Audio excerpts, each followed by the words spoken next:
Hello and good evening. Well, Delhi's 1,47,86,382 strong electorate is all set to go to the hustings tomorrow in a largely tri-cornered contest between the BJP, the Congress and the ruling Aam Aadmi Party for the 70-member State Assembly. We'll get you all the details on the preparations in Newsnight tonight. Security is going to be really tight. I am Gautam Roy. We'll also be talking with our guests about Prime Minister Narendra Modi's Kokrajhar visit in Assam to celebrate the signing of the historic Bodo settlement, which has paved the way for lasting peace and development in the entire northeast region. But first, as always, our headlines. Prime Minister Narendra Modi hails the Bodo agreement as heralding a new dawn of peace and development in Assam during his first visit to Kokrajhar after the signing of the historic pact. Says people's cooperation paved the way for permanent peace. Urges all extremists to shun guns and celebrate life.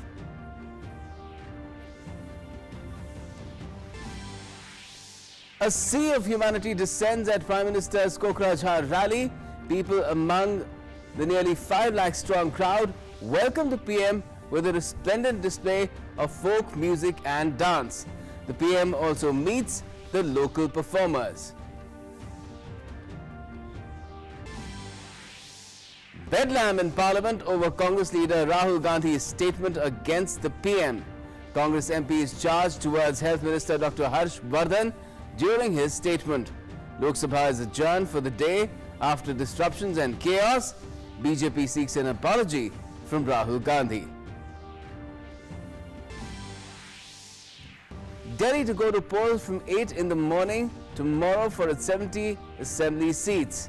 Election Commission is all set for the contest with the departure of all polling parties, foolproof security arrangements. The poll watchdog also issues notice to AAP chief Arvind Kejriwal for uploading a video on Twitter. The coronavirus menace in China refuses to relent. Death toll climbs to 637. The government is completely on alert in India. Union Health Minister Dr. Harsh Vardhan says 3 coronavirus cases confirmed in Kerala. Group of ministers is monitoring the situation. External Affairs Minister says there are still 80 Indian students in Wuhan. Day 3 of the Deaf Expo sees a number of deals being signed that has now reached 200. Raksha Mantri Rajnath Singh says government policies in the defence sector have now begun delivering results. The goal of raising defence exports to $5 billion by 2024 will be achieved. Finance Minister Nirmala Sitharaman says her ministry is working on the financial regulation and deposit insurance bill, but can't say when it will be tabled in the House. The bill seeks to offer a bail-in clause to banks. The FM also indicates moving towards a direct tax code. And the second ODI between India and New Zealand is set to take place tomorrow morning in Auckland. Do-or-die situation for Team Kohli to stay alive in the series after losing the first encounter of the 3-match clash. Well, Prime Minister Narendra Modi addressed a massive rally in Assam's Kokrajhar today to celebrate the signing of the historic Bodo peace settlement. He termed it the dawn of a new era of peace and development in the state. He also used the occasion to reach out to insurgents and extremists all across the country, be it in Kashmir or in the jungles of Chhattisgarh, apart from the entire northeast, urging them to give up the gun and join the national mainstream to celebrate life.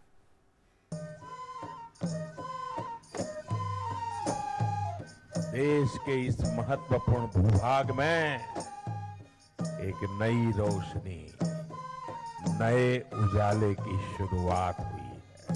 बंदूक छोड़ करके, बम और पिस्तौल का रास्ता छोड़ करके जब आप लौट के आए हैं इस शांति के रास्ते पर, एक कांटा भी अब आपको चुभ न जाए, इसकी चिंता मैं करूंगा। आप देखना, पूरा हिंदुस्तान आपके दिलों को जीत लेगा। Prime Minister Narendra Modi saluted everyone in the Bodo-dominated Kokrajhar upon reaching the stage to address the Bodo Agreement celebration rally. He brought up Assamese scholar and symbol of non-violence, Srimanta Shankar Dev, saying that his dream was for truth, non-violence and social development. The tripartite agreement signed on the 27th of January was a historic step towards that goal. मैं आप सबको अभिनंदन देना चाहता हूं। कभी इस आंदोलन से जुड़ी प्रत्येक मांग समाप्त हो गई है। अब उसे पूर्ण विराम मिल चुका है और अब विकास ही हमारी पहली प्राथमिकता है और आखिरी भी वही है। Addressing a huge gathering, the Prime Minister assured that this agreement will lead to development of the region and create new opportunities for the people of the Bodo tribe. Prime Minister also sought to put the previous governments on mat for their negligence towards the Northeast. He said that his government is working with dedication for the welfare of the nation and will not rest until development reaches every hook and corner of the country. Prime Minister stated the 2014 report of the 13th Finance Commission, which said that 90,000 crore was allocated to the region for its development. The government increased the fund to rupees 3 lakh crore in the 14th Finance Commission. Around 300 kilometers of new roads have been constructed in the last 5 years. Railway, airport and hydro projects are underway. 9,000 crore rupees have been sanctioned for the gas grid. Infrastructure सिर्फ cement और concrete का जंगल नहीं होता, इसका मानवीय प्रभाव है और इससे लोगों को ऐसा लगता है कि कोई उनकी परवाह करता है। जब बोगीबील पुल जैसे दशकों से लटके अनेक प्रोजेक्ट पूरे होने से लाखों लोगों को कनेक्टिविटी मिलती है, तब उनका सरकार पर विश्वास बढ़ता है, भरोसा बढ़ता है। यही वजह है कि विकास के चौतरफा हो रहे कार्यों ने अलगाव को लगाव में बदलने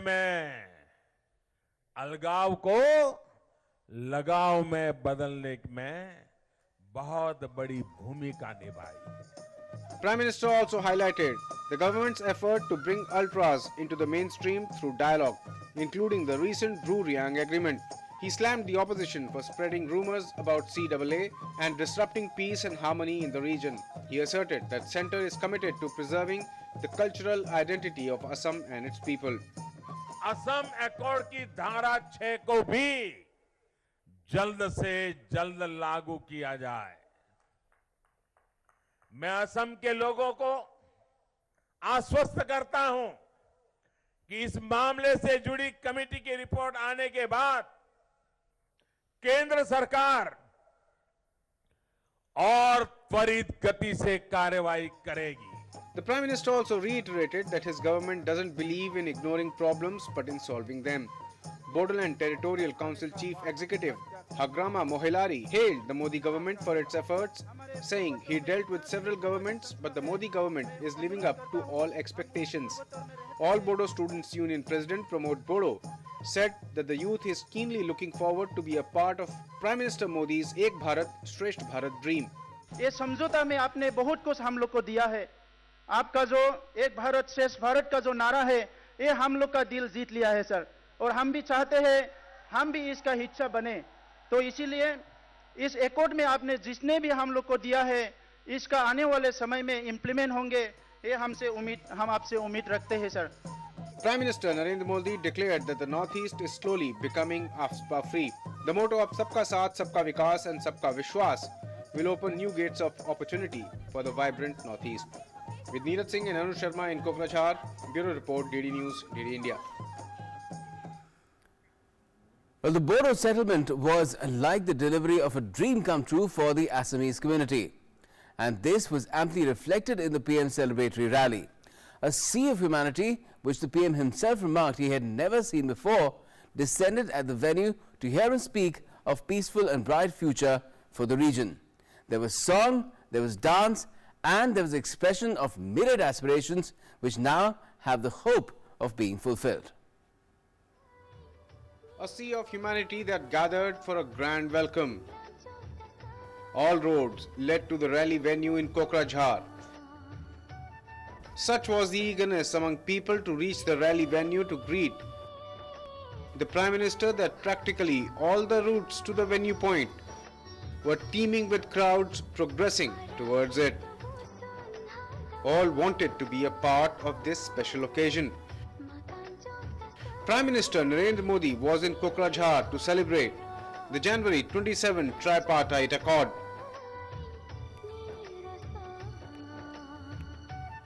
हम लोग को बीटीआर दिया है और हम लोग को बोडोलैंड में जो हम लोग नहीं पाया उसको दिया. इलेक्शन के टाइम में जो कमिटमेंट किया वो भी करके दिखाया, इसलिए हम लोग एज ए बोडो कम्युनिटी हम लोग अच्छा लगता है.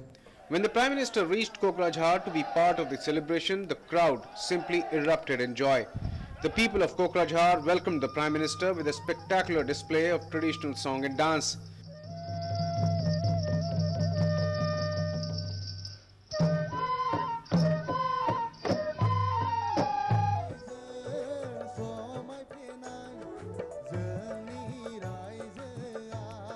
It was a spectacle resplendent with Assam's cultural opulence. There were performances by the women and youth depicting the rich cultural diversity of Assam. The local people also presented their cultural performances. Such was the festive atmosphere of celebration that Prime Minister himself decided to join the performers. When he reached the dais, Prime Minister was visibly moved by the love and adulation of the people. He admitted that he has never ever witnessed such a huge rally before. आप सब न सिर्फ मेरी तरफ से अभिनंदन के अधिकारी हैं, लेकिन पूरे हिंदुस्तान की तरफ से अभिनंदन के अधिकारी हैं. आज 130 करोड़ हिंदुस्तानी आपको बधाई दे रहे हैं, आपका अभिनंदन कर रहे हैं, आपका धन्यवाद कर रहे हैं. After he finished his address, Prime Minister once again went to meet the performers and spent some time with them. He also interacted with them, particularly with the children, and then agreed for a photo session with them. The Bodo Accord was signed in New Delhi on 27th of January 2020. Prime Minister termed that day as a very special day for India and said that the accord will lead to a transformative result for Bodo people, ushering in a new dawn of peace, harmony and togetherness. The agreement is in accordance with Prime Minister's vision of Sabka Saath Sabka Vikas and commitment towards a holistic development of Northeast, ending 5-decade-old Bodo crisis. People of Assam are visibly very happy. ये तो हम लोगों का सौभाग्य है कि ऐसा भाषण यहाँ सुनने को मिला है, जो हम लोगों का अभी पीसफुल जो ये है, इसके लिए सबको मैं धन्यवाद देता हूँ. मोदी जी ने बहुत प्रोत्साहित किया है और हम मोदी जी और भारत सरकार की सभी मंत्रियों को धन्यवाद देना चाहता हूँ. मुझे लगता है कि यहाँ का भविष्य शायद बहुत अच्छा होने वाला है और पीएम से यहाँ पर आए इसलिए बहुत अच्छा लगा. फैसिलिटीज भी यहाँ कोकराझार में बहुत बढ़ते जाएंगे, बड़े बड़े देशों की तरह. The entire region has been anxiously waiting to greet the Prime Minister since Thursday. The town of Kokrajhar was lit up with diyas, the earthen lamps and the houses were shining bright to welcome the Prime Minister. Committed to ensure the continuous development of the northeastern state, Centre facilitated two crucial agreements in recent weeks, the Bodo Accord and the agreement to settle the members of Bruriang tribe in Tripura. With inputs from Neeraj Singh and Arun Sharma in Kokrajhar, Assam, Newsnight Desk, DD News.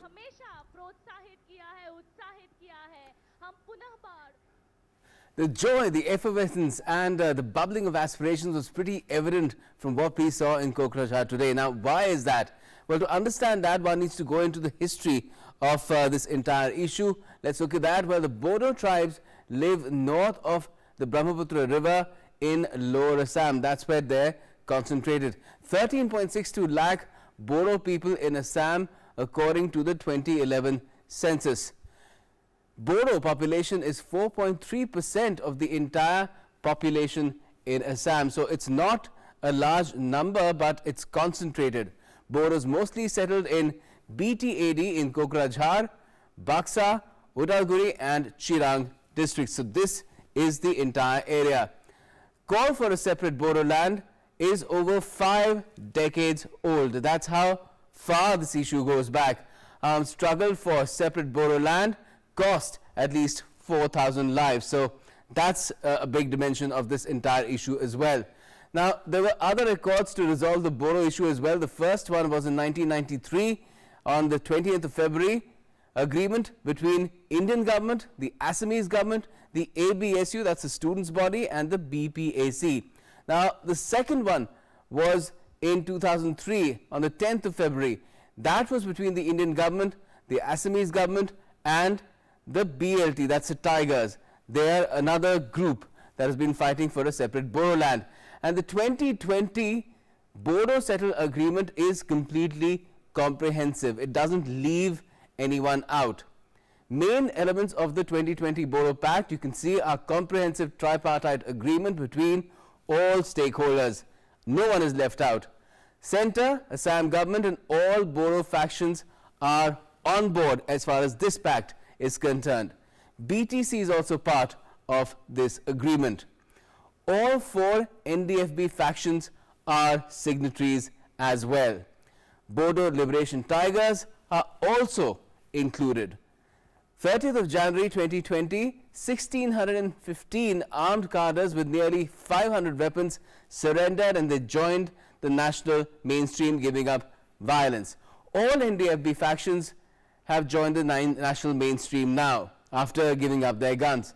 Package of 1,500 crore rupees over 3 years is being given for the development of the Bodo areas. Also, the Indian government will be taking steps to give BTC legislative, executive, administrative and financial powers. So the kind of powers that will be devolved will be massive. Relatives of those killed during Bodo agitation will also get 5 lakh rupees each as compensation. Land rights of tribal communities will also be protected. Tribal areas will witness rapid development from here on.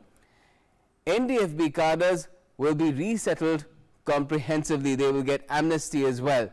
Non-heinous cases to be withdrawn and heinous cases to be reviewed from a case-to-case basis and according to existing government policy. The Assam government to notify Bodo language in Devanagari script as associate official language in the state as well. So that kind of a status for the language will also be given. A commission will also be set up. Now, what will this commission do? Well, it will recommend inclusion or exclusion of villages adjoining the BTAD based on the Bodo population there. Bodo Kachari Welfare Council will also be set up for the development of Bodo village outside BTAD. The pact is also paving the way for ensuring territorial integrity of Assam, which was a key concern. So that's what this pact is all set out to do, and we'll be talking about this as well as to how this meets the aspirations of the Bodo people and the larger interest of Assam and the Northeast in just a bit with our guests. Stay tuned to News Night.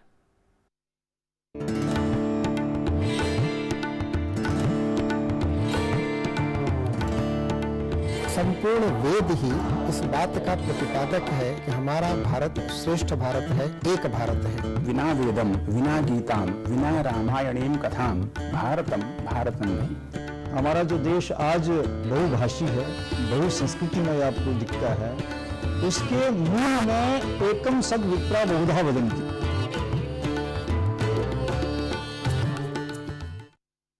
सनातन धर्म जो है वो वैश्विक धर्म है। पूरे विश्व का सनातन तत्व ज्ञान एक ही है। जैसे 2 और 2 4 होता है, तो उसको अरबी में कहें तो, संस्कृत में कहें तो 2 और 2 4 ही होगा। तद्वत् क्लेशश्च किल्बिषम्। गुरुकुल कांगड़ी विश्वविद्यालय सैषा अध्ययनानुसंधान स्थली यत्र डॉक्टर कृष्ण कुमार अग्रवाल सारस्वत साधनां कृत्वा आयुर्वेदालंकार इति अलंकारेण अलंकृतो भूत्। पियु बोले, पिया बोले, क्या ये बोले जानू ना, जिया डोले, हाले हाले, क्यों ये डोले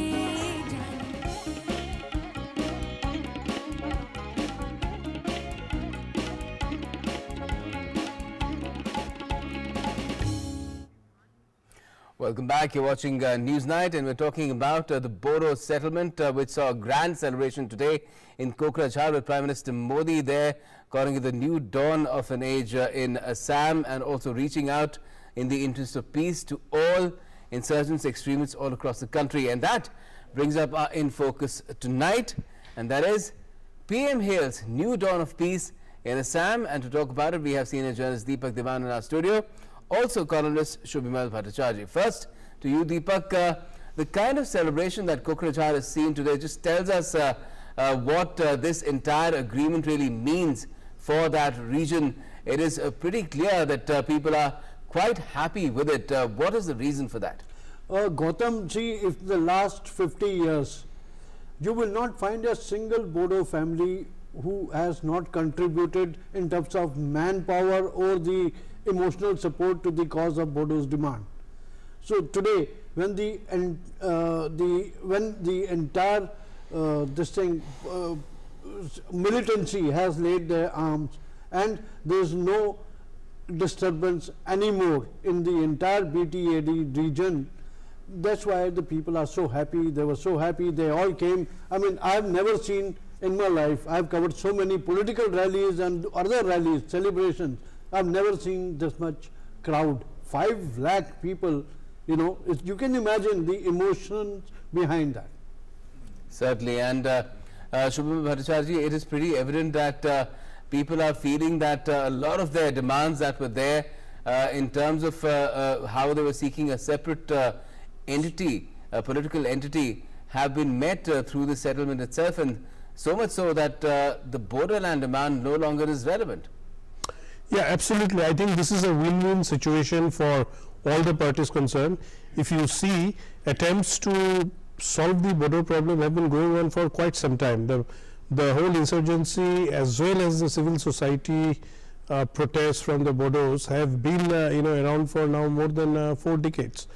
So in 1993, the settlement, the Bodo Accord that resulted in the setting up of the Bodoland Council, and then 2003 again with the Bodo Liberation Tigers, where you have the Bodoland Territorial Council, which now is governed by the 6th schedule of the. So efforts have been there, but not all the groups have come. This time, if you see the all Bodo students, the ABSE factions, the NDFB factions, even those who have been out of the country, they have come.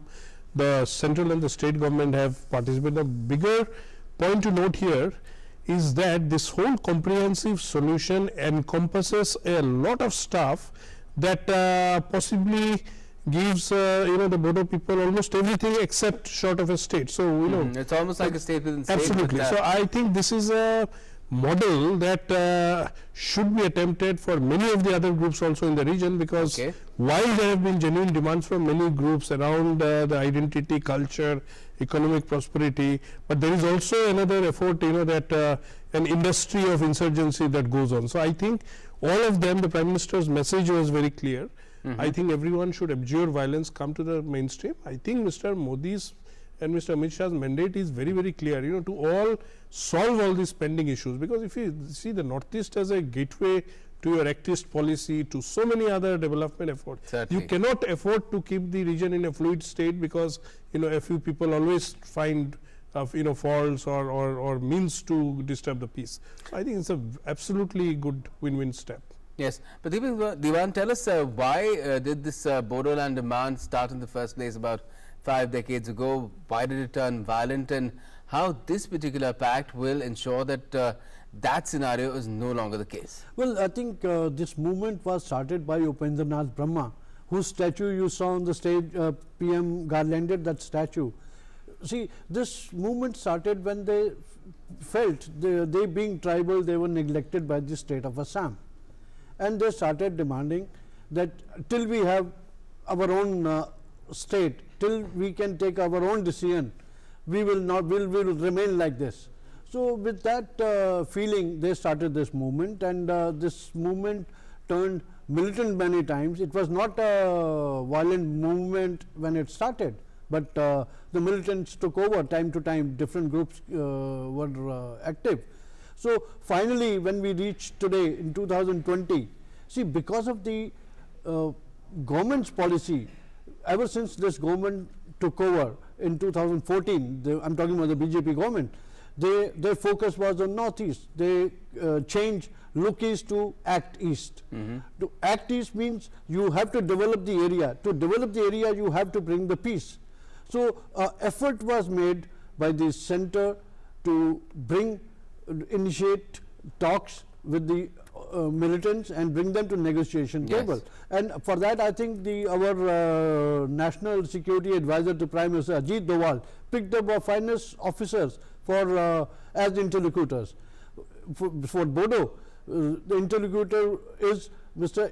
A.B. Mathur, and he is the same gentleman who is dealing with Alpha, also Protox group, and he is also dealing with Karbis. He is also dealing with the Manipur's KNO and UPF, and he has managed to bring all the 4 rival factions to this negotiation table and made them understand and agreed to sign the paper.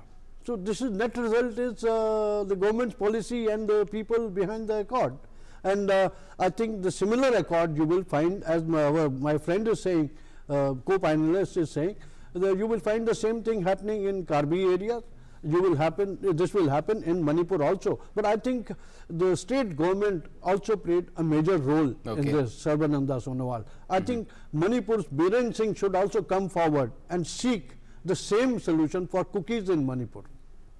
Okay, we'll have to wait and see if that happens. But Shubhamal, as far as this pact, this agreement is concerned, the settlement, there were some apprehensions among the non-Bodo community in the BTAD and even outside in the larger Assam about what this might really offer to this community. Something short of a state could be a union territory as well, which has not happened.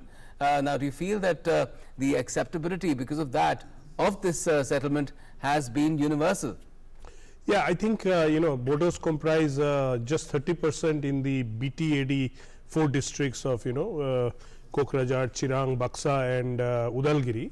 So naturally there would be apprehensions, and those 70% who constitute the non-Bodo in those areas, primarily the Koch Rajbangshis, the Assamese, the Bengalis, Santals, Adivasis. So all of them, if you look at the package that is being looked at, even to address their issues also have been taken. For example, for the Gorkhas in Udalguri, there would be there is a Swami Vivekananda center that would be set up in Kokrajhar. Then there is this Bhupen Hazarika Cultural Center that is going to be set up. So all across in those 4 districts, even the others who constitute the majority, each of their concerns are looked at, and then when the demarcation actually will happen of the villages, I think that also will factor in that those who are majority and who are non-Bodos, I think they will also have their own mechanisms, either to be in that or without that. Right. Further, the Bodos outside of that's what the commission will do. BTAD areas, if you look at that, even for them that that welfare council that has been proposed and the ST status that would be given to the Bodos in Karbi Anglong and Dima Hasao, I think that also is almost on similar lines, that you are including everyone and yet you are not trying to create a disturbance or a balance or a mutual coexistence that has existed in all these places. And the wave of development that is now expected to be ushered in Deepak Dewan, that is going to be unprecedented as well. 1,500 crore rupees to be given in the course of 3 years, which is it's like an adrenaline rush really for the entire region. And see, this 1,500 crore is the 50% share would be of state government and 50% share would be of the center. And they have decided in the agreement, there are educational and other important institutions which will come up, the new and old one will be sort of revived, and in which center will also provide institutes or these institutes or new introduce new schemes, central schemes. And at the same time, Assam government will also contribute in the same manner. The industries and development generation projects will be taken up by the center as well as the Assam government. Then the new infrastructure has to come up in Bodoland. So all these funds will be utilized for that. Okay. And as far as the virus is concerned, people have given up their arms. More than 1,600 people have surrendered as well. And as far as their clemency of their crimes is concerned, there's a distinction between heinous and non-heinous as well. Shubhimal, do you feel that this will also be settled comprehensively as well? Because in the case of non-heinous, the cases will be dropped summarily, but in the case of heinous crimes, and there have been very serious crimes, mass bombings as well, it will have to be taken up on a case-to-case basis. Yeah, that is the good part of this whole agreement. That the center hasn't buckled and taken off everything, and each of these, the heinous crimes, would be taken up on a case-by-case basis in the context of in the agreement and the crime that has been committed. You remember the mass bombings that NDFB has also carried out. So I think this is absolutely fine, and then the rehabilitation also of many of these cadres. The IG intelligence or from Assam, he is going to draw up the extent of package that everyone should get, and also I think one, you have to give them the space so that they come to the mainstream. So a comprehensive rehabilitation package is there. Two, you are not taking away the right to apply your criminal laws as far as heinous crimes are concerned. Three, you are trying to ensure that there is lasting peace. None of these people again go back and start another faction and start something. So I think and in fact one of the signatories, Ranjan Daimari, was released from the jail on January 25th on a 4 weeks bail or something, so that he could come out and sign the agreement. Correct. So naturally now this is the otherwise he's serving a life term. Yes. And as far as the entire region is concerned, we've already seen this issue being settled, the Bodo issue. We've seen the issue of Brew migrants also being settled. What else is open for resolution in a very short term now? There's the issue of the Nagas. There's more in Assam itself with the Ulfa, and there's been progress on that front as well. Deepak? Yeah, definitely. See, the thing is, that's why I said Manipur Chief Minister should come forward and approach the center, where I believe, according to Home Ministry sources, the pact to be signed between KNO and the center and Manipur government is also ready. The same pact will be signed by UPF, another faction of Kuki, Mar and other types. So I think Manipur CM should take a lead and bring peace in his own state. And as far as the Nagas are concerned, NSCM-IM, there was a framework agreement in 2015, but what has happened after that? No, talks are at very advanced stage. I believe October 31st, the formal talks finish. Now the touching of commas or full stop is being done. Crossing the T's and dotting the I's. Yeah. Okay, sounds great. Let's hope that things work out on those fronts as well very soon, and the entire region, the northeastern region, makes rapid progress with peace all around, lasting peace all around. Thanks a lot for joining us this evening to talk about this great development and this great celebration that we have seen in Kokrajhar, both you, Deepak, as well as Shubhamal. Now, the smooth conduct of the budget session so far since its start had a rough ride today. Treasury and opposition benches in the Lok Sabha nearly came to blows in a row which can be traced back to former Congress President Rahul Gandhi's Danda remark related to Prime Minister Modi. It led to a series of disruptions and adjournments in the lower house. Rajya Sabha presented a contrast in its conduct today as far as in comparison to the Lok Sabha is concerned. Take a look.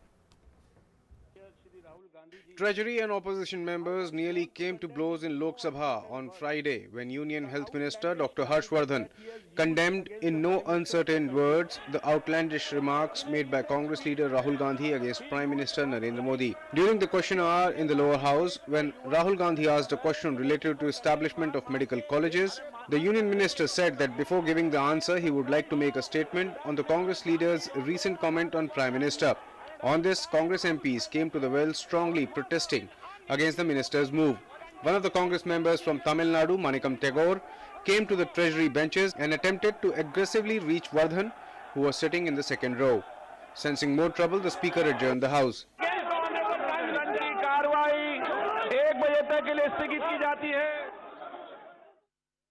Later, the union minister said that the Congress members wanted to attack him. He also demanded an apology from Rahul Gandhi. जितने भी कड़े से कड़े शब्दों में इस घटना की निंदा की जाए वो कम है। प्रधानमंत्री नरेंद्र मोदी जी आज भारत का नाम सारे संसार में रोशन कर चुके हैं। उनकी अंतर्राष्ट्रीय प्रतिष्ठा है। मैं सार्वजनिक तौर पर राहुल गांधी जी से ये मांग करता हूं कि वो अपनी गलती के लिए पश्चाताप करें और उनका पश्चाताप केवल प्रधानमंत्री नरेंद्र मोदी जी से माफी मांगकर ही हो सकता है। After the incident, several MPs of the ruling BJP demanded expulsion of Tagore from the House, while the Congress members seem to be adopting a defensive stance. Is it the way to behave in Parliament? They are trying to come to physically attack a minister. This is height of गुंडाइज्म and this cannot be tolerated. कोई किसी के ऊपर भी उंगली नहीं लगाया, ऐसे किया कि आप क्यों कर रहे हैं ऐसे। और मेरे ख्याल में ये इशू को डिफ्यूज करने के लिए स्पीकर साहब अगर रूलिंग किए और माइक ऑफ किया तो ये सब बंद होता, लेकिन वो बोलते रह रहा था तो बहुत बुरी बात हो गई। The issue continued to create ruckus and ultimately, after repeated disruptions, the House was adjourned for the day. Meanwhile, in Rajya Sabha, Food and Civil Supplies Minister Ramvilas Paswan said that one nation, one ration card scheme will be implemented across the country from June 1st. 1 जून से जो है सब जगह one nation one ration card पूरे देश में शुरू हो जाएगा। सिर्फ उसमें जो नॉर्थ ईस्ट का इलाका है, पहाड़ी इलाका है, उसको हम लोग क्या कहते हैं कि एग्जम्पशन क्या कहते हैं कि जो दे सकते हैं। BJP leaders from West Bengal held a protest on the parliament premises near the Gandhi statue, alleging that Chief Minister Mamata Banerjee has failed to stop crimes against women in the state. Balurghat Gangarampur में अपने ही कार्यकर्ता teacher थी, उनकी जमीन के ऊपर से जबरदस्ती रास्ता ले जाया गया था।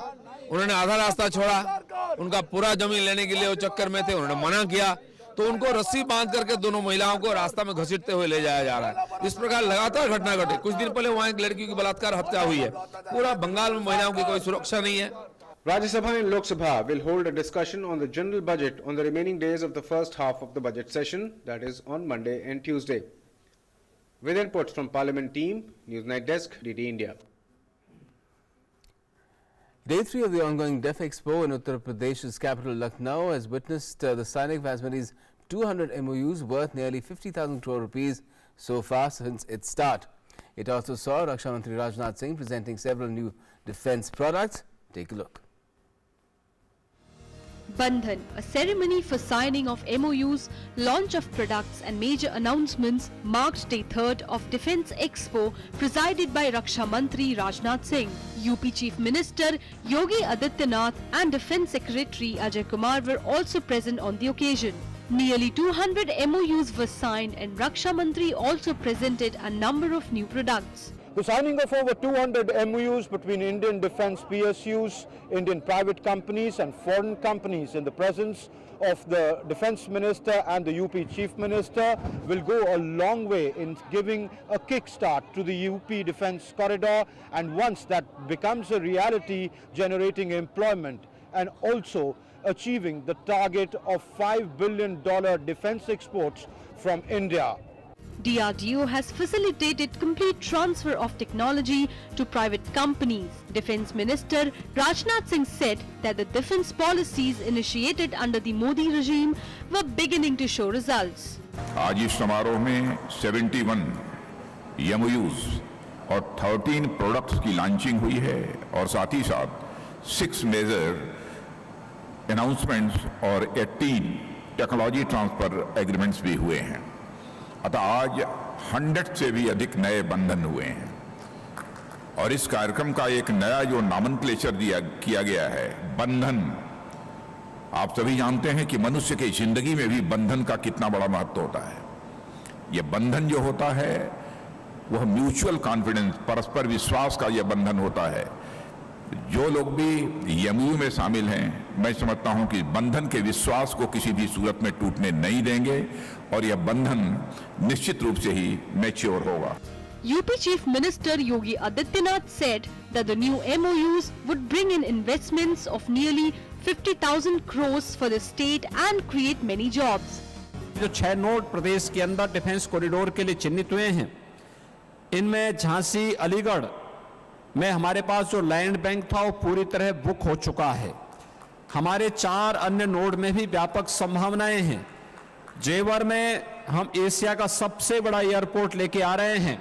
साथ साथ बुंदेलखंड एक्सप्रेसवे, पूर्वांचल एक्सप्रेसवे और गंगा एक्सप्रेसवे के माध्यम से प्रदेश के इंफ्रास्ट्रक्चर को हम जो मजबूती दे रहे हैं, इन सब में भी अलग अलग स्थानों पर औद्योगिक क्लस्टर विकसित करने की दिशा में हम लोगों ने प्रयास प्रारंभ किए हैं। Defence Secretary Ajay Kumar said that the facilitation of technology transfer to private companies would greatly benefit the defence sector. This year,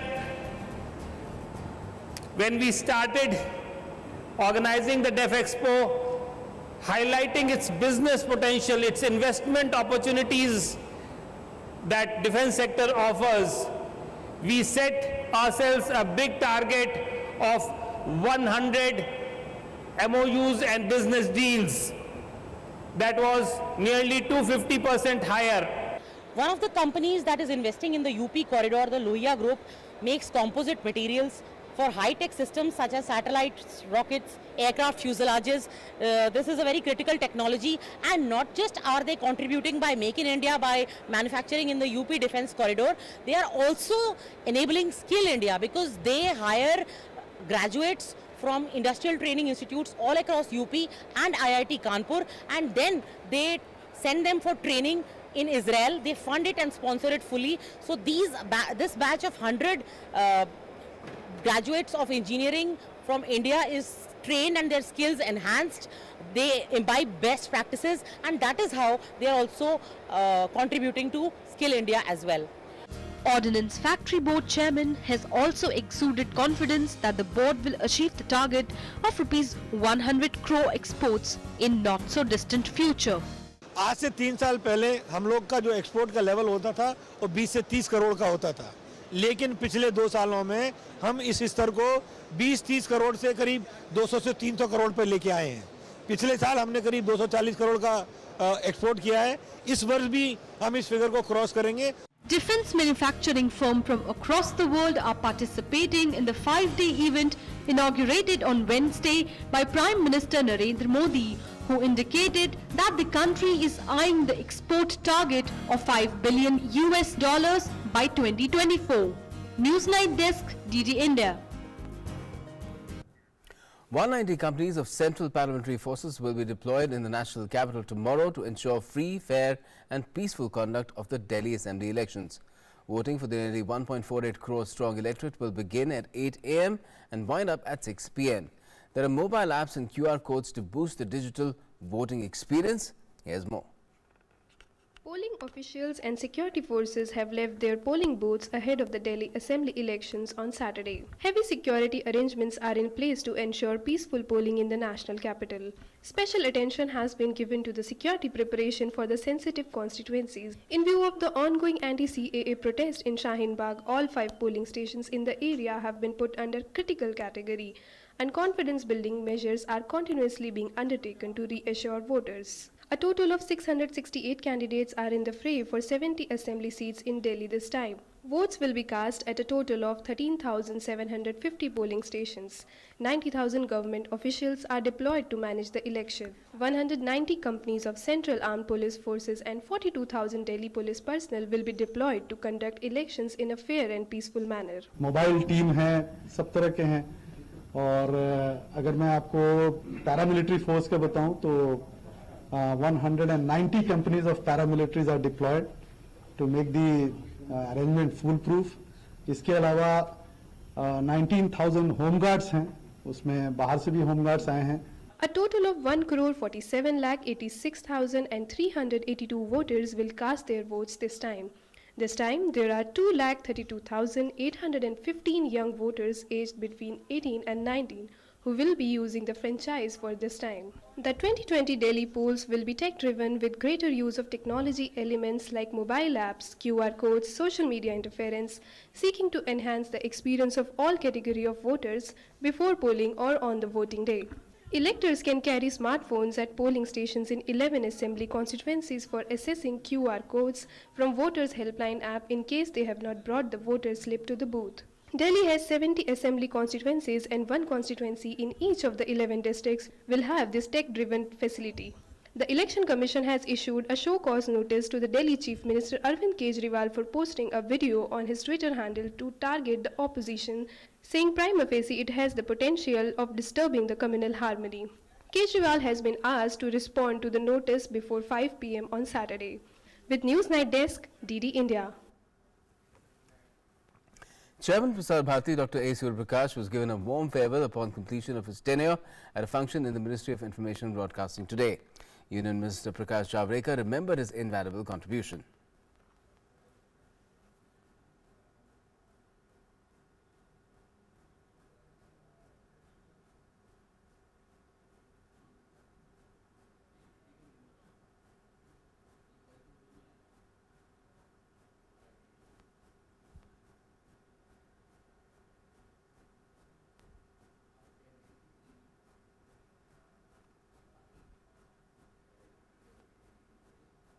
Surya Prakash ji 5 साल प्रसार भारती का नेतृत्व करते हुए चेयरमैन पद की काम उन्होंने बहुत अच्छी तरह से संभाला। प्रसार भारती के अध्यक्ष के नाते उन्होंने प्रसार भारती के नए कार्यालय का स्थापना भी किया, नए नए ऐप्स और टेक्नोलॉजी का उपयोग किया। हमारे प्रसार भारती में एक प्रोफेशनलिज्म लाने की जरूरत थी, वो उन्होंने की। And speaking on the occasion, Dr. Surya Prakash exuded confidence that Prasar Bharati will continue to prosper and keep moving in an upward trajectory. I would like to thank the political executive, the Prime Minister, the Minister for Information Broadcasting, Prakash Javadekar ji, and the Ministry of Information Broadcasting. It has been a great experience over the last 5 years being Chairman Prasar Bharati, and these 5 years I have tried to live up to the mandate given to the corporation by Parliament, and we have done a lot of things to take the public service broadcaster forward. There are many more things to do. Another favour was organised in the Prasar Bharati office as well, where Prasar Bharati CEO Shashi Shekhar Vempati was present.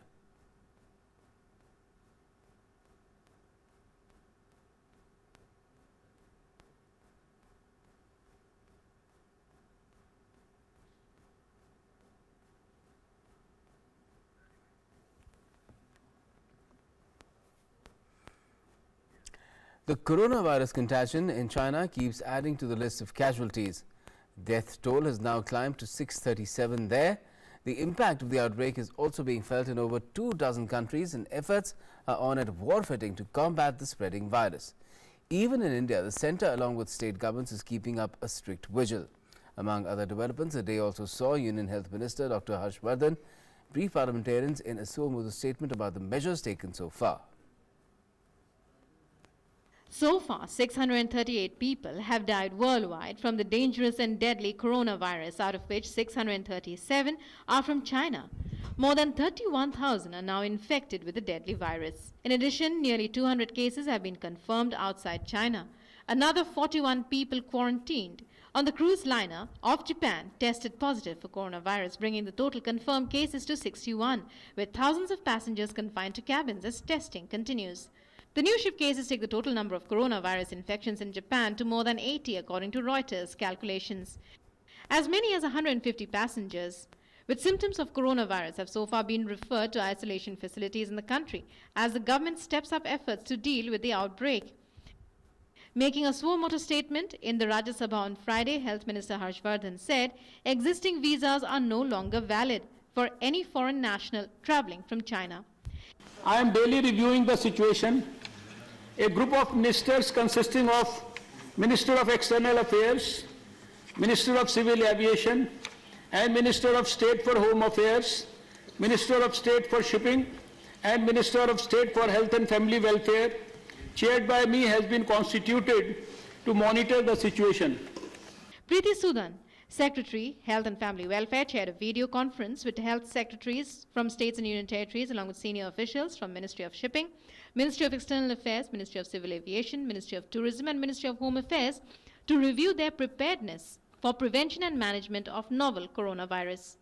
Screening of passengers is now on in all 21 airports, international seaports and border crossings. 1,275 flights and 1,39,539 passengers have been screened so far at 21 airports. All 645 evacuees from Wuhan have tested negative for novel coronavirus. As of now, 1,232 samples have been tested, 1,199 samples found negative, 30 are under process, and 3 samples have tested positive. 6,599 people are presently under community surveillance in 29 states and union territories. Sufficient stocks for personal protection equipment and masks have been procured by the state and central agencies. States bordering Nepal have informed that they have made all necessary arrangements for screening of people transiting across the border. With Anshuman Mishra in Beijing and Nitendra Singh in Delhi, Newsnight Desk, DD India. Time now to get you some more national updates in our regional roundup. Delhi court dismissed the pleas of Delhi government and Tihar jail authorities seeking fresh date for execution of 4 death row convicts in the Nirbhaya gang rape and murder case. Additional Sessions Judge Dharmendra Rana took note of the Delhi High Court's February 5th order permitting the convicts to exercise their legal remedies within 1 week. Supreme Court would hear the plea seeking removal of anti-CAA protesters from Shaheen Bagh on February 10th after the Delhi Assembly elections. CBI arrested the officer on special duty to Delhi's Deputy Chief Minister Manish Sisodiya in an alleged bribery case of Rs 2 lakh.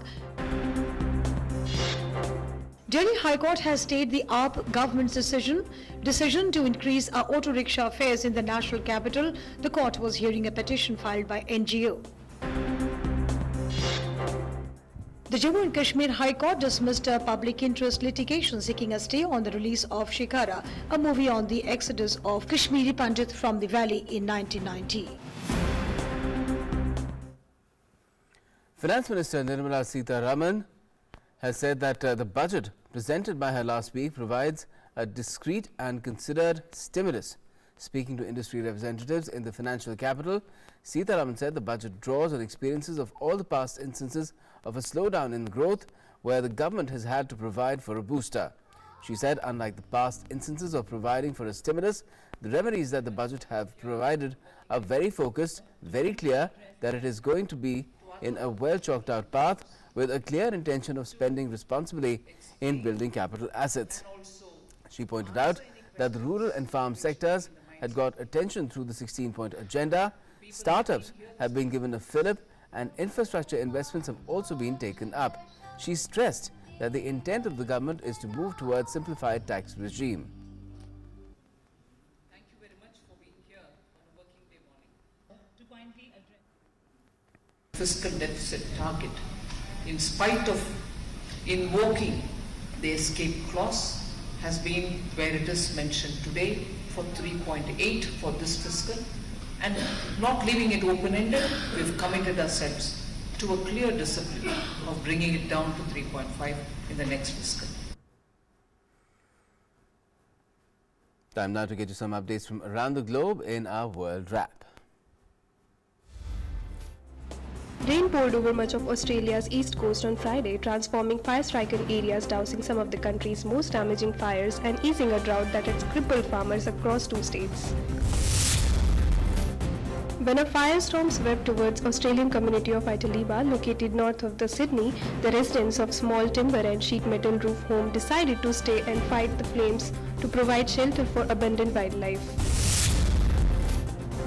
Democratic presidential candidate Elizabeth Warren said she was very happy to be in New Hampshire, focusing on the voters after fulfilling her constitutional responsibility by seeing through US President Donald Trump's impeachment trial.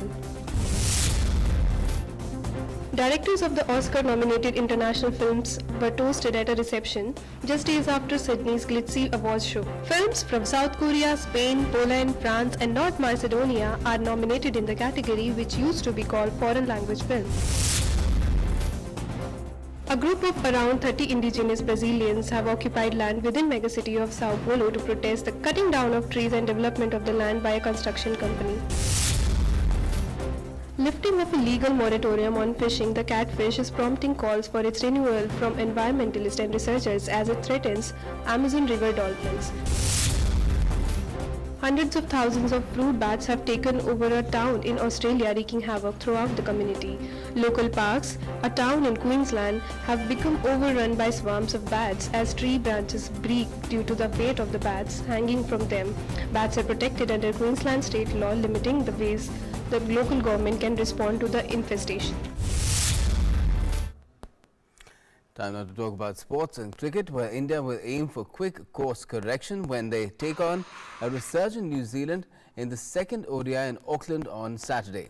Flying high after the 5-0 whitewash of New Zealand in the T20 series, India were brought to the ground after the hosts took a 1-0 lead in the 3-match series with a 4-wicket win in the first one-day international.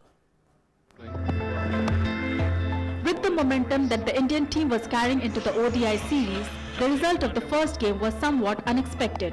However, considering the fact that the last 3 games of the T20I series were decided by small margins, New Zealand knew that they got the tools to beat India. The composure that the Kiwis showed in the pursuit of a huge target of 348 in Hamilton, it would have skyrocketed their confidence. India, on the other side, would reflect on some of the selection decisions that they made for the game. Navdeep Saini had excelled with the ball in the last couple of games of the ODI series against Australia. But the Indian team management still went with Shardul Thakur in Hamilton, who proved to be really expensive. Preferring Kuldeep Yadav over Yajuvendra Chahal was also a debatable decision, as Kuldeep didn't have too much of game time on the tour ahead of the first ODI. While India would believe that they should have bowled much better to defend 347, they perhaps would like to reflect on the batting tempo as well. In the middle phase of the inning, where they could have scored a little quicker and could have batted New Zealand out of the game completely. New Zealand would be happy with the fact that their most experienced batsman, Ross Taylor, who was not able to finish off the game in T20I series, got the job done brilliantly in the first ODI. The Black Caps would now want the veteran to carry his form right through the series. Eden Park is a very high-scoring ground. Well, it's because of the fact that the bounce in the pitch is quite even and the ball comes on the bat nicely for stroke plays. The dimension of this ground is one of the smallest in the world, which allows even the mistimed shots to go over the fence. It is a very hard ground to defend, which is why the captain who wins the toss would prefer to chase. New Zealand would be very high on confidence, having got over the line in Hamilton, although India are incredibly strong side. They are under pressure now and New Zealand might be able to capitalize on the situation. Sports Desk, DD News. Well, all the best to Kohli's team for the match tomorrow, and that's all we have for the moment in News 9 tonight. For all the latest, stay tuned to DD India.